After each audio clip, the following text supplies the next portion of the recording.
Hi dear students, good morning. Today I will teach the True Beauty lesson 2 in poetry composed by Tom's Crew. So I read yesterday this chapter, the True Beauty in poetry.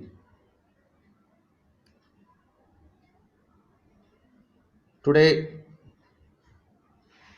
I will teach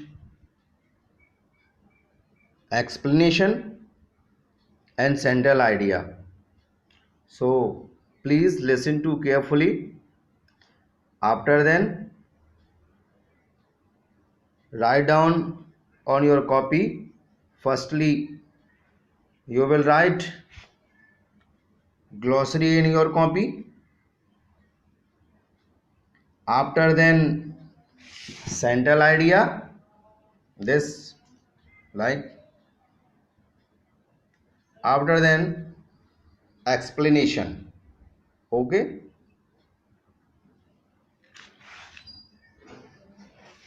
Here is given only two explanation.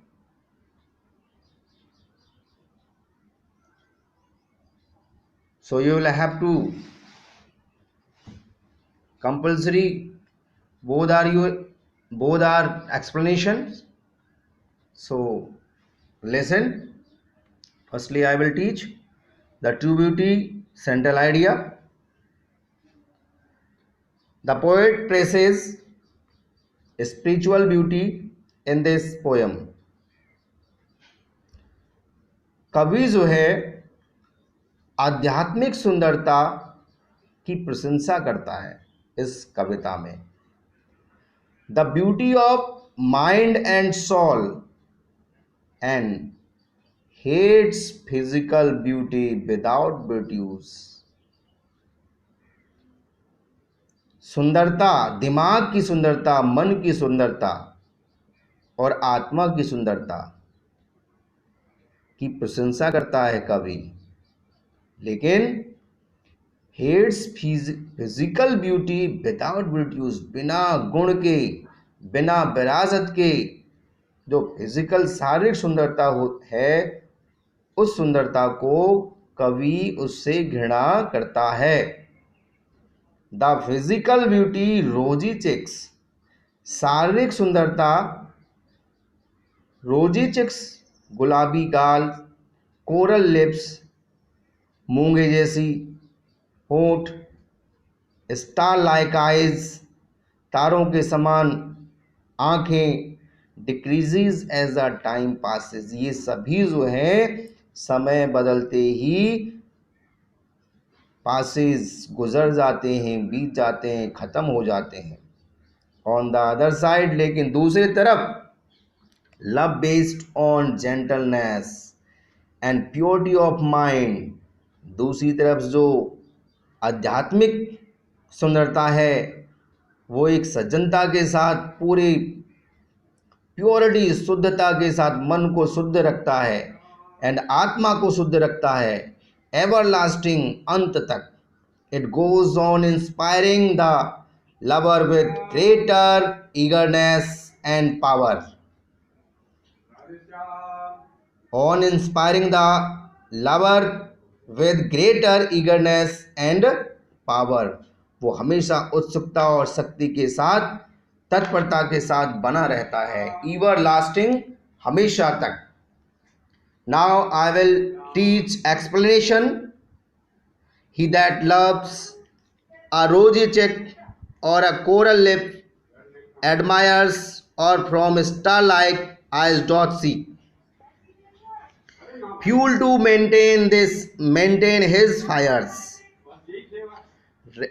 Reference: these lines have been taken from the lesson the true beauty. ये line जो हैं, आपके line दिए गए हैं, इसमें the true beauty part में बताया गया है, टॉम्स क्रू ने बताया है कि किस तरह से आध्यात्मिक सुंदरता ईवर लास्टिंग तक रहता है और फिजिकल सुंदरता समय बीतने के बाद धीरे धीरे खत्म हो जाती है।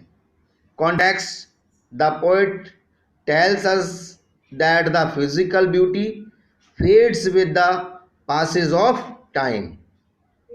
कवि कहता है कि शारीरिक सुंदरता जो है मुरझा जाती है with the passage of time, समय के बीतने के बाद।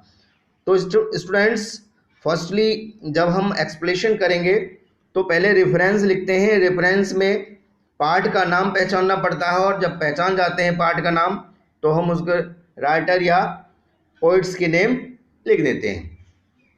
फिर कॉन्टेक्स्ट, एक 2 लाइन का सार होता है। कॉन्टेक्स्ट मीन्स होता है प्रसंग, 2 लाइन का सार होता है, और 2 लाइन में हमें लिखना पड़ता है एक सारांश टाइप का कि क्या कहा इस पोएम में या पैसेज में। फिर एक्सप्लेनेशन, उसको एक्सप्लेनेशन करते हैं विस्तारित तौर पर। लाइक दैट एक्सप्लेनेशन, जो सेंट्रल आइडिया होता है उसी को हम थोड़ा सा एक्सप्लेनेशन कर देते हैं बढ़ा चढ़ा करके और लाइंस के हिसाब से। The poet says the love based on physical beauty is short lived. A man is attracted by the physical charms of his beloved. He loves her rosy cheeks. He praises her because her lips are as red as the gem called coral. He keeps the fire of his love alive by her eyes, which are as bright as the stars in the sky. Thus, his love depends on the physical charms of the beloved. As time passes, his beloved becomes old. The physical beauty fades away and changes in physical attraction. Okay students, ये सब जो central idea का मैंने हिंदी कराया था ठीक उसी तरह से सभी हिंदी एक ही से हैं, तो आप ध्यान दीजिएगा और इसे कॉपी में नोट करना। Okay, bye, good, have a nice day.